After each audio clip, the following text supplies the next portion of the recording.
नमस्कार, आप Kaithal bag news देख रहे हैं। मैं हूं अजय। हमेशा की तरह मेरे सहयोगी प्रवीण कुमार मेरे साथ हैं और कलायत हलके को लेकर दो बड़ी जानकारियां साझा करेंगे आपके साथ कि दिल्ली की कांग्रेस आला कमान से दो बड़ी जानकारियां फिलहाल सामने आई हैं। वो जानकारियां भी साझा करेंगे, मगर जिस तरीके से कांग्रेस के 29 टिकटार्थियों ने कलायत कांग्रेस की तरफ से अपना आवेदन किया, तो अब उनकी स्क्रीनिंग टेस्ट के बाद छटनी शुरू हो गई है।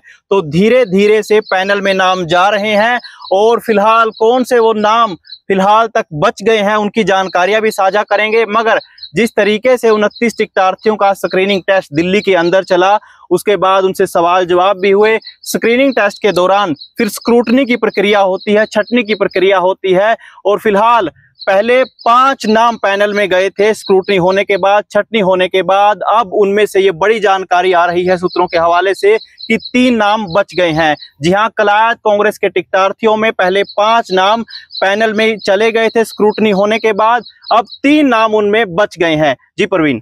बिल्कुल अजय भाई, ये बात अभी अभी हमें जानकारी मिली है सूत्रों के हवाले से कि दिल्ली जो हाई कमान है वो लगातार स्क्रीनिंग के जरिए, हमने पहले भी बात की थी कि इतने टिकटार्थियों को, जो 29 कैंडिडेट हैं और पूरे हरियाणा में जो 2556 लोगों ने मतलब इच्छुक हैं कांग्रेस की सीट से लड़ने के लिए, उनका निपटारा कैसे किया जाए, कांग्रेस के सामने सबसे बड़ा सवाल था।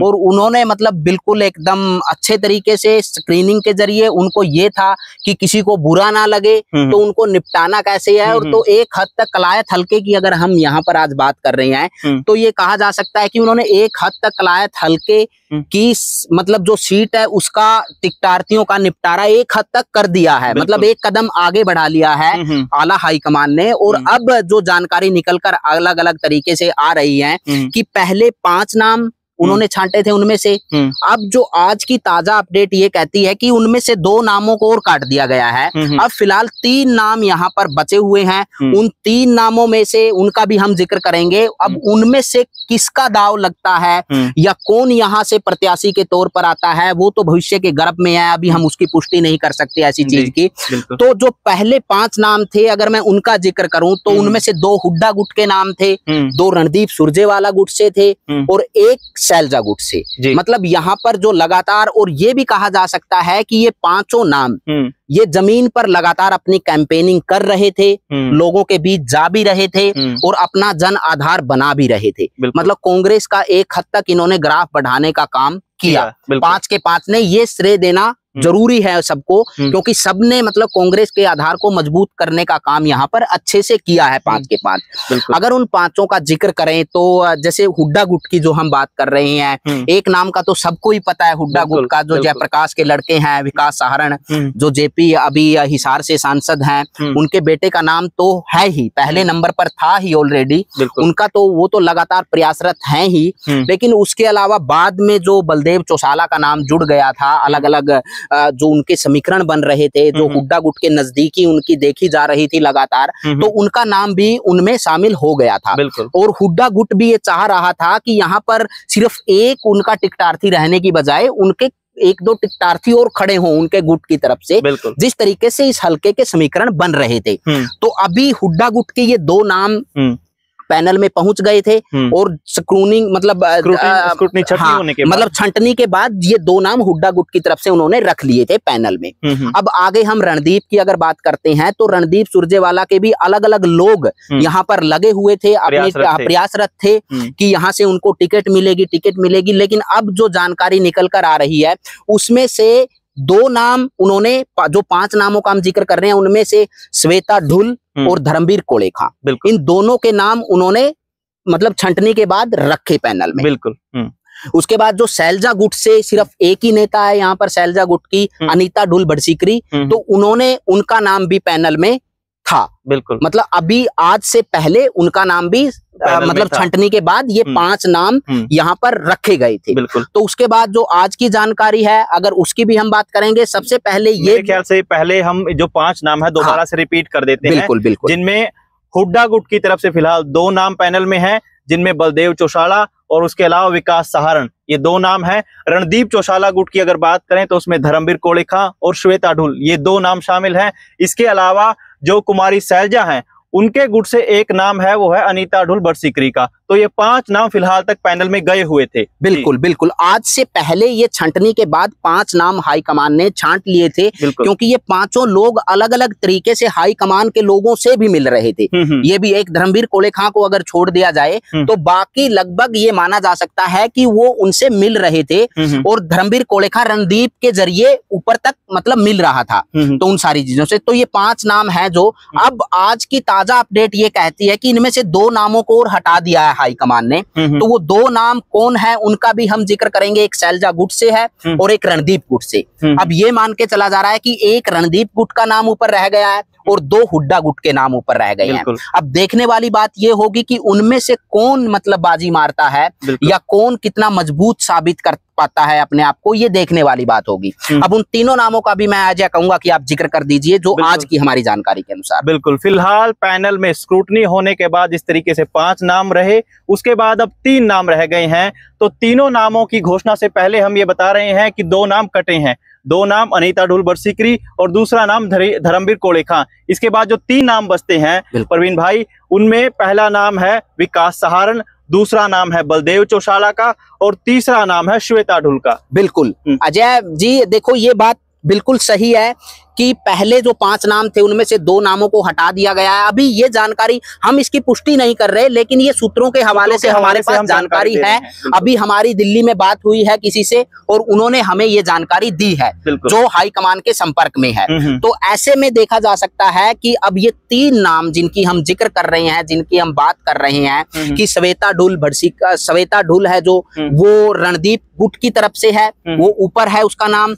उसके बाद हुड्डा गुट की अगर बात की जाए तो 2 नाम विकास सहारण, जिसका नाम पहले से ही था ऑलरेडी, उससे हम नजरअंदाज नहीं कर सकते, और तीसरा नाम बलदेव चौसाला का।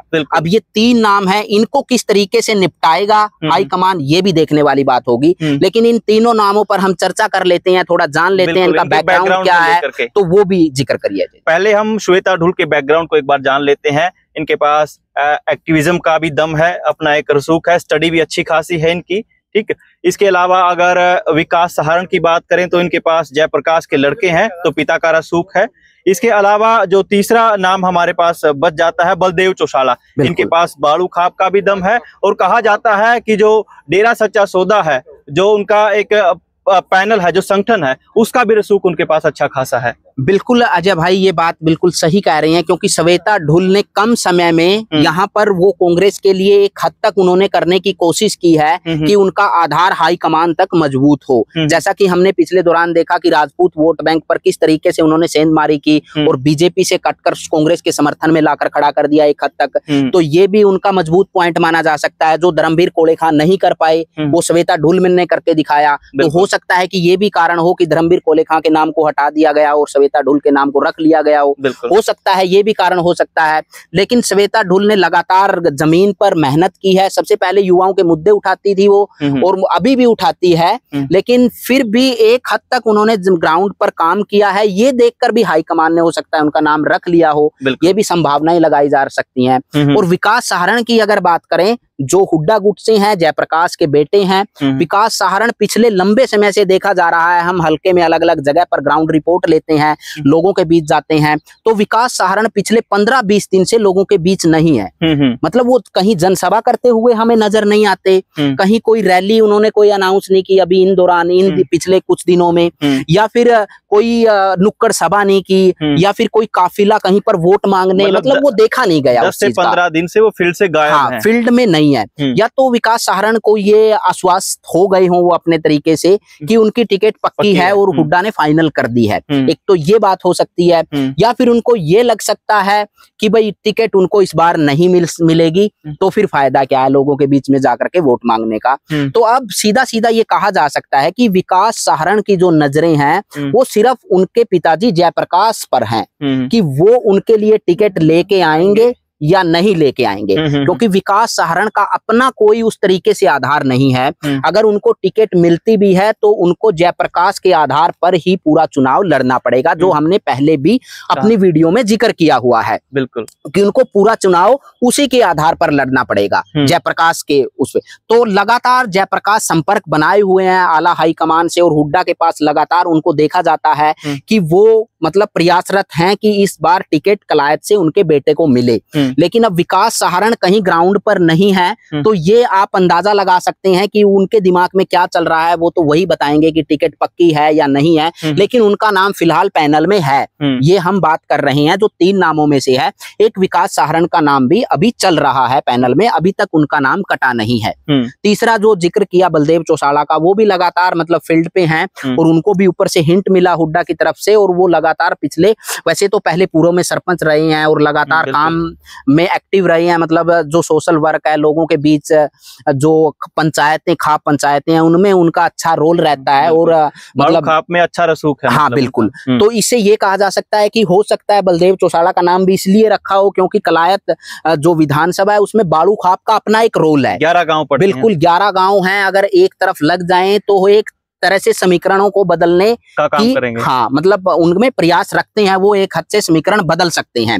तो ये भी हो सकता है। दूसरा उनका पॉजिटिव पॉइंट ये भी है कि जो डेरा सच्चा सौदा है, जिसकी अभी हम बात कर रहे थे, कि वो भी उनमें उनकी संगत में भी उनका आधार है बलदेव का। तो इस वजह से भी हो सकता है, क्योंकि आला हाईकमान ये सारे समीकरण देखती है, इन सारे समीकरणों के आधार पर ही नामों को रखती है। इन सभी समीकरणों के आधार पर ही छंटने के बाद उन्होंने 5 नाम रखे। 5 में से अब उन्होंने 2 नामों का निपटारा कर दिया है, अब 3 नाम रखे हैं। अब 3 में से बाकी 2 नामों को किस तरीके से वो काटेगी, किस तरीके से, किस समीकरण के आधार पर उनको अलग करेगी और किसी एक पर दाव खेलेगी, तो वो देखने वाली बात होगी। बिल्कुल, तो उम्मीद करनी चाहिए कि जल्द ही कांग्रेस जो है हरियाणा के प्रत्याशियों की घोषणा कर दे, और कलायत से कौन सा प्रत्याशी होगा इस सब पर हमारी और आपकी दोनों की नजरें रहेंगी। इस चर्चा में अगर और कुछ बात शामिल कर सके हम, कि जिस तरीके से अभी पिछले दिनों हमने देखा कि रैलियों का सिलसिला था, हर टिकटार्थी ने शक्ति प्रदर्शन करके दिखाया, उसमें धर्मवीर कोलेखा भी थे, श्वेता ढुल ने कल ही रैली की है। बिल्कुल बिल्कुल बिल्कुल।